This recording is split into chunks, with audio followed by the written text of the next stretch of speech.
국가.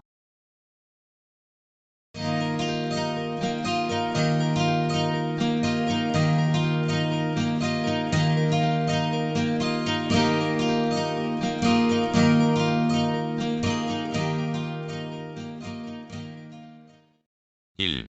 개관. 통치 조직을 가지고 일정한 영토에 정조하는 다수인으로 이루어진 단체.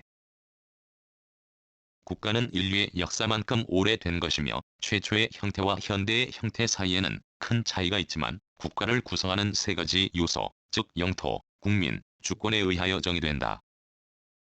일반적으로 국가의 어원은 스타토로 15세기 이탈리아의 도시국가를 가리키는 말이었는데 엠마키아벨리가 군주론에서 사용한 이후로 각국에서 사용하게 되었다. 이와 같은 어원으로 미루어 볼 때 국가란 말은 대체로 동일 민족을 중심으로 해서 형성되기 시작한 근세 국가의 명칭으로 쓰인 것이라고 볼 수 있는데 복수민족으로 구성된 미국과 같은 국가도 있고 아프리카나 남아메리카처럼 동일 민족이 갈라져서 구성된 국가도 있다. 지금은 고대 도시국가, 로마 제국, 중세 봉건국가, 근세 전제군주국가, 근대 자유주의 국가, 현대 공산주의 국가에 이르는 모든 종류의 정체를 지니는 단체를 포괄해서 국가라고 한다.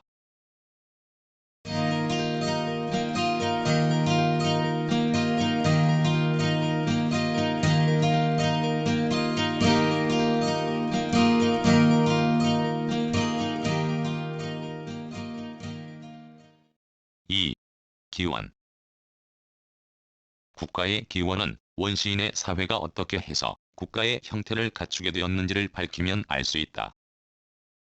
즉, 지금까지 변함이 없는 국가의 특질은 소수인이 권력을 잡고 다수인을 지배한다는 점에 있으므로 그와 같은 강제장치의 발생을 합리적으로 설명할 수 있으면 된다. 이에 관한 학설에는 여러 가지가 있으나 크게 나누면 실력설과 계약설이 있다. 실력설은 한 종족이 다른 종족에 대한 실력적 지배 또는 같은 종족 내에서 한 기급의 다른 기급에 대한 실력적 지배가 성립할 때 국가가 발생한다고 보는 설로서 콩도르세의 토지 생산물 획득설, A. 스미스의 소유관계 유지설, 에곤플로비치의 정복설, F. 엥겔스의 착취설 등이 이에 포함된다. 계약설은 사회 구성원이 그 목적 달성을 위하여 소수의 지배자를 뽑아 계약을 맺는 것으로 보는 설이다. 계약의 사상은 본래 유대 민족과 하느님과의 계약이라는 형태로 그리스도교의 사상 속에 깊이 뿌리박고 있으며 전통적인 유럽의 사상이다. 이러한 사상은 티홉스와 제이, 로크, J.J. 루소를 거쳐 I. 칸트에서 거의 완성되었다. 다만 칸트의 경우는 역사적 사실의 설명이라기보다 국가의 본질을 설명하기 위한 논리적 가설이기 때문에 반드시 옳은 내용이라고 많은 볼 수 없다.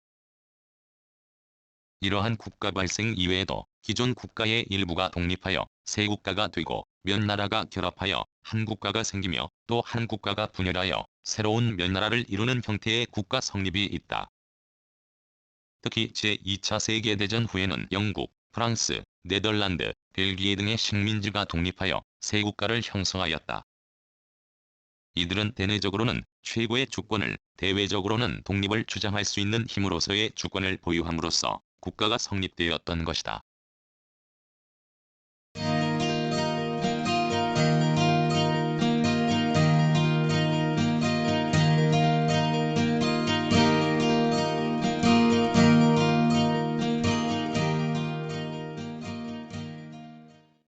(3) 본질. 국가의 본질에 대해서는 국가가 가지는 사실상의 특질이라는 측면과 국가의 목적 또는 존재 이유라는 측면의 두 가지 면에서 논의되어 왔다. 1. 국가의 특질에 관해서는 학자들의 전공 분야에 따라서 지금까지 생물학적, 철학적, 사회학적, 경제학적, 정치학적, 법학적 관점에서 관찰, 설명되어 왔다. 그대다수는 이론론이지만 국가의 복잡한 성격을 구명하기 위해서는 두 가지 방법에 의하여야 한다고 하는 이원론도 있다. 가령 지엘리네크는 국가는 첫째로 사회적 형태이고 둘째로 법적 제도이므로 그 각각에 따라 사회학적 국가론과 국법학이 성립한다고 주장한다. 이론론은 관점뿐만 아니라 방법에 따라서도 여러 가지로 갈라지는데 대체로 사회학적, 경제학적, 법학적 방법의 세 가지로 나누어진다. 사회학적 국가론은 RM 미티버, HJ 레스키, LP기 등이 주장하는 것으로 공통적인 특징은 국가를 현실적으로 존재하는 실체로 보지 않고 그 기능에 착안하여 작용 또는 관계로서 파악한다는 것이다. 가령 맥기버는 국가를 질서 유지를 위하여 통제와 조정을 하는 특수한 기능사회로 보며 뒤기는 국가를 지배자와 피지배자의 분화, 대립관계로 본다. 경제학적 국가론은 국가를 일정한 생산관계의 유지를 목적으로 하는 지배조직으로 보는 이론이며 마르크스주의의 국가론이 이에 속하고 그 밖에 F. 오펜하이머 등이 주장하고 있다. 여기서는 기급국가, 국가의 사멸 등의 주장이 특이하다. 법학적 국가론은 법적으로 통일된 질서가 국가의 특질이라는 설이다. 여기에는 권리객체설, 권리주체설, 법관계설, 법질서설이 있다. 권리객체설은 중세부터 근세까지의 가산국가의 사상에서 주장된 것으로 국가를 군주의 권리객체로 보는 설이다. 권리주체설은 19세기의 국가법인설에 입각하여 주장된 설이다. 법관계설은 국가를 지배자와 피지배자 사이의 통치관계로 보는 설이며 레닌 등이 주장하였다. 이상 세 가지가 국가의 법률적 측면을 추상하여 논하는 데 비해서 법질서설은 국가가 국가로서 존재할 수 있는 근거는 법 이외에는 없다고 주장하는 것으로 그 전형은 H. 켈젠의 순수법학이다. 요컨대 국가의 특질은 여러 각도에서 여러 방법으로 파악할 수 있는 것이며 한 가지 관점과 방법으로 간단히 결론을 내리는 것은 국가의 단면만 보는 것이라고 할 수 있다. 2. 국가의 목적 또는 존재 이유를 문제 삼는 경우에 논의되는 국가의 본질론으로는 두 가지 견해가 있다. 하나는 국가를 공공복지를 실현시키는 사회 전체의 봉사자로 보는 견해이다. 이는 국가를 이상상 최고선의 실현이라고 보는 플라톤 이래의 국가관의 주류이다. 그러나 국가에 중점을 두느냐, 구구성원에 중점을 두느냐에 따라서 국가관의 차이가 있다. 즉, 국가를 국민의 협동체로 생각하여 구성원의 복종 의무를 강조하면 전체주의가 되어 국가의 존재 이유 앞에서 구성원 개인의 권리는 침해된다. 또 국가를 구성하는 구성원에 중점을 두면 개인주의가 되어 국가는 개인의 권리를 보장하는 장치로만 여겨진다. 또 하나의 견해는 국가를 계급적 착취나 억압의 기관으로 생각하여 소수인이 다수인을 강제적으로 지배하려는 목적을 가진다고 보는 견해이다. 마르크스주의의 국가론이 이에 속하며 엥겔스의 가족, 사유재산, 국가의 기원이 그 이론을 대표한다. 그 밖에 쿰플로비치의 강력설도 이에 속한다. 국가를 예술작품으로 보느냐, 강제지배의 장치로 보느냐에 대해서는 서로 주장이 있지만 현실의 국가는 이러한 이면성을 모두 가지고 있다. 따라서 어떤 국가가 어느 면을 더 많이 가지고 있는가가 중요한 문제이다.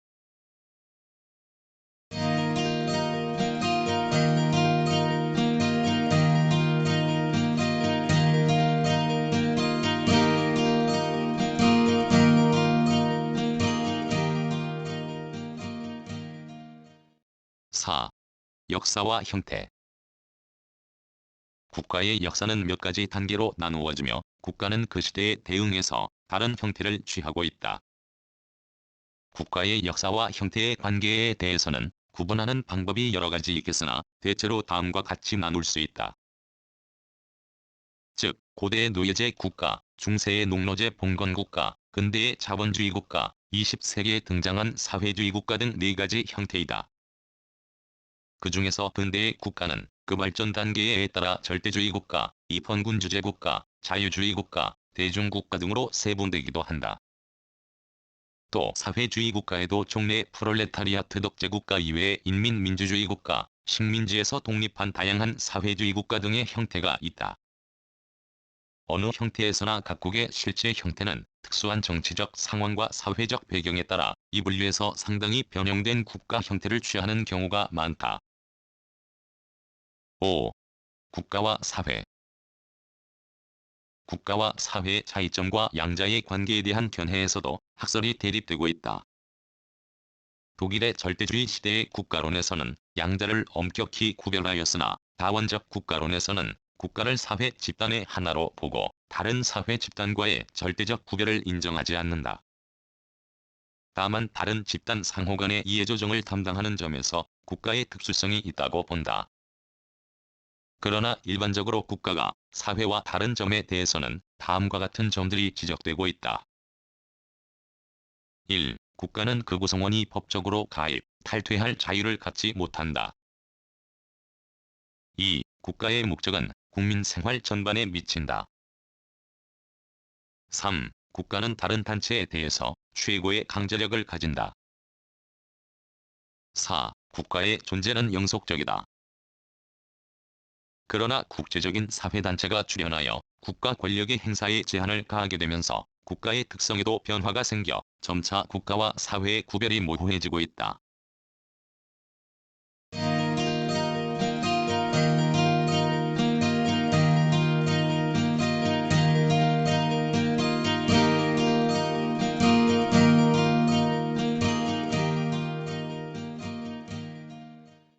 6.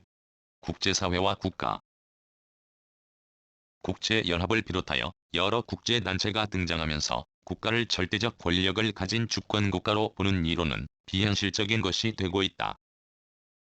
또한 이러한 현실에서 국가의 새로운 위치를 찾는 세계정부, 세계연방의 사상과 운동이 일어나고 있다.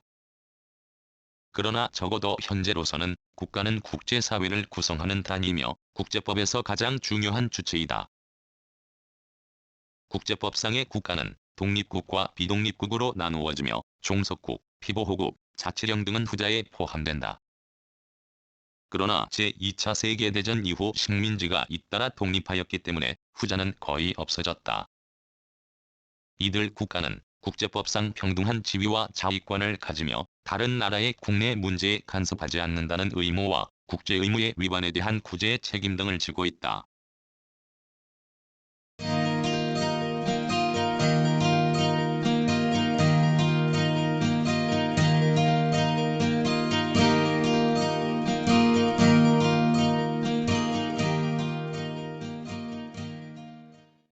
구성, 나그네 구석구석 여행.